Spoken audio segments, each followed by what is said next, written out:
বরিশালের আগৈলঝাড়ায় ঘুষের বিনিময়ে মূল আসামিদের বাদ দিয়ে চার্জশিট দাখিলের অভিযোগ উঠেছে পুলিশের উপপরিদর্শক মিল্টন মণ্ডলের বিরুদ্ধে। অভিযোগে সংবাদ সম্মেলন করে বিচার দাবি করেছেন ভুক্তভোগী শাবানা মজুমদার।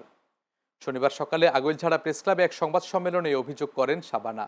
তিনি বলেন, গত বছরের ২১ ডিসেম্বর জমি সংক্রান্ত বিরোধের জেরে ফিরোজ ভাট্টির নেতৃত্বে কয়েকজন তার ঘরে ঢুকে শ্লীলতাহানির চেষ্টা করে এবং শ্বাসরোধ করে হত্যার চেষ্টা চালায়।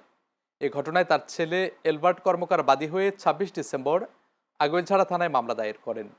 তবে মামলার তদন্তকারী কর্মকর্তা এসআই মিল্টন মণ্ডল আসামিদের কাছ থেকে ঘুষ নিয়ে মূল আসামিদের বাদ দিয়ে গত ২৯ জানুয়ারি আদালতে চার্জশিট দাখিল করেন।